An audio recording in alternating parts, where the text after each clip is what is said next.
السلام علیکم ورحمۃ اللہ وبرکاتہ۔ میں ہوں شہزاد احمد امجدی اور آپ دیکھ رہے ہیں اپنا پیارا سا چینل علمی دنیا۔ دوستو، اللہ تبارک و تعالیٰ بہت بڑا مہربان ہے۔ اللہ تبارک و تعالیٰ چاہتا ہے کہ ہم اس کی عبادت و ریاضت کریں، ہمیشہ اس کے ذکر و اذکار میں مشغول رہیں۔ اور تاریخ شاہد ہے کہ جب تک مسلمان اللہ تبارک و تعالیٰ کے ذکر و اذکار اور میں مشغول رہا، وہ کامرانی کو حاصل کرتا رہا۔ لیکن جس نے اللہ تبارک و تعالیٰ کو فراموش کر دے، یاد کرنا چھوڑ دیا، تو اللہ تعالیٰ نے اس کو اپنے رحمتیں نازل کرنا چھوڑ دی۔ جیسا کہ قرآن مقدس میں اللہ تبارک و تعالیٰ کا ارشاد گرامی ہے، وَلَا تَكُونُوا كَالَّذِينَ نَسُوا اللَّهَ فَأَنْسَاهُمْ أَنفُسَهُمْ أُولَئِكَ هُمُ الْفَاسِقُونَ۔ اور ان جیسے نہ ہو جو اللہ تعالیٰ کو بھول بیٹھے، تو اللہ نے انہیں بلا میں ڈالا کہ اپنی جانیں یاد نہ رہیں اور وہی فاسق ہیں۔ معلوم ہوا جو لوگ اللہ عز و جل کے ذکر سے غفلت کے مرتکب ہوئے، تو اللہ عز و جل نے انہیں اس آزمائش میں مبتلا کر دیا کہ وہ خود کو بھی بھول بیٹھے ہیں، اور اللہ تعالیٰ ان سے ناراض ہو کر انہیں ان کے حال پر چھوڑ دیتا ہے۔ چنانچہ اللہ ارشاد فرماتا ہے، نسوا اللہ فنسیہم، وہ اللہ کو چھوڑ بیٹھے تو اللہ نے انہیں چھوڑ دیا۔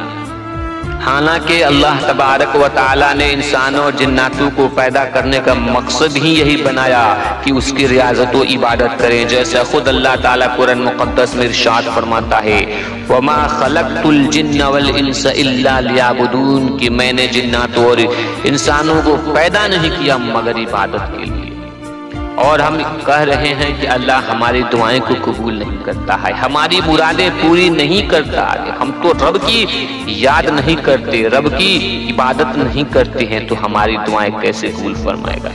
دوستو، آج کا یہ ویڈیو ہے ان طلباء کے لیے، ان اسٹوڈنٹس کے لیے جو اپنے امتحانات کو دے چکے ہیں، نتائج کے منتظر ہیں، ان کو یہ عمل کرنا ہے۔ اس سے قبل ایک چھوٹی سی گزارش کرتا ہوں کہ اگر ابھی تک آپ نے ہمارے چینل کو سبسکرائب نہیں کیا ہے تو سبسکرائب کر کے بیل آئیکن کو دبا لیں، تاکہ لیٹسٹ ویڈیوز ہمارے سب سے پہلے آپ تک پہنچے۔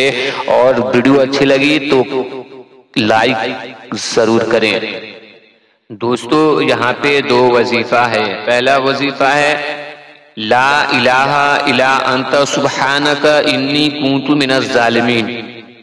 لا الہ الا انت سبحانک انی کنت من الظالمین۔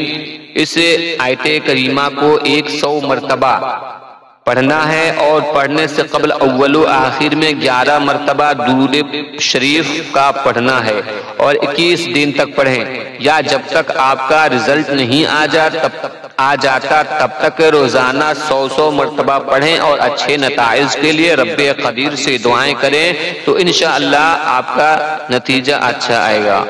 دوسرا وظیفہ ہے کہ بعد نماز عشاء 300 بار یہ اسم اعظم پڑھنا ہے۔ وہ اسم اعظم کیا ہے؟ جیسا کہ آپ موبائل اسکرین پہ دیکھ رہے ہیں، یا اولی الالباب پڑھنا ہے بعد نماز عشاء 300 بار، جب تک کہ آپ کے امتحان کے نتائج رزلٹس نہیں آ جاتے، اس وقت تک کنٹینیو لگاتار پڑھتے رہنا ہے، تو انشاءاللہ تبارک و تعالی کامیابی و کامرانی عطا فرمائے گا۔ امید کرتا ہوں یہ ویڈیو آپ کو پسند آئی ہوگی، تو لائک کر دیجئے اور شیئر کر دیجئے۔ السلام علیکم ورحمۃ اللہ۔